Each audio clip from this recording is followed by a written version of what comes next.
एक बार जंगल में सभी पक्षी इकट्ठा हुए और फैसला किया कि उन पक्षियों के बीच एक राजा होना चाहिए। लेकिन पक्षियों का राजा कौन बनेगा? तब मैना को एक विचार आया। उसने सुझाव दिया, हम सभी पक्षियों के बीच एक प्रतियोगिता रखें और जो सबसे ऊंची उड़ान भरता है उसे सभी पक्षियों के राजा माना जाएगा। सभी पक्षियों को यह विचार पसंद आया। पक्षियों ने इसके लिए सहमति बनाई। एक ईगल जो वहां मौजूद था अपने बड़े शरीर के बारे में दावा करना शुरू कर दिया और कहा, मैं सभी पक्षियों में सबसे ज्यादा मजबूत हूँ और आप सभी जानते हैं कि केवल मैं ही हूँ जो उच्चतम उड़ान भर सकता है।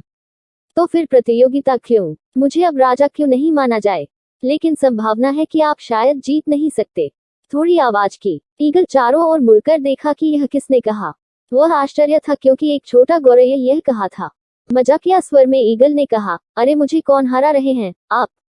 गौरैया ने कुछ नहीं कहा। बाद में सभी पक्षी प्रतियोगिता के लिए तैयार हो गया। जैसे ही एक उल्लू ने संकेत दिया, सभी पक्षी हवा में उड़ने लगे। लेकिन वे बहुत अधिक और लंबे समय तक नहीं उड़ सके। एक एक करके सभी पक्षी प्रतियोगिता से बाहर हो गए। केवल ईगल ऊंचाई में उड़ रहा था, हमेशा की तरह। फिर ईगल ने नीचे देखा कि सभी पक्षियों ने हार मान ली है। उन्होंने कहा, मैं तो पहले ही कहा था, केवल मैं ही हूँ जो सबसे ऊंची उड़ान भर सकता है। अब आप सभी सहमत हैं कि मैं पक्षियों का राजा हूँ। ईगल को पता नहीं था कि नन्हा गौरैया उनकी पंखों के नीचे उड़ रहा है। जिस क्षण उसने रुका, नन्हा गौरैया बाहर निकल गया।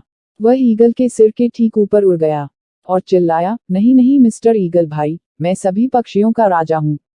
देखो मैं तुमसे ज्यादा ऊंचाई पर हूँ। सभी पक्षी गौरैया से सहमत थे। किसी भी मामले में गर्वित ईगल को प्रतियोगिता में हारता हुआ देखकर सभी खुश थे। फिर सभी पक्षियों ने गरुड़ को अपना राजा चुना।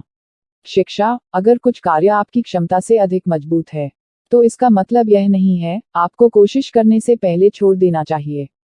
इसके बजाय आपको सोच समझकर कोशिश करनी चाहिए। Please like, share and subscribe. Thanks for watching.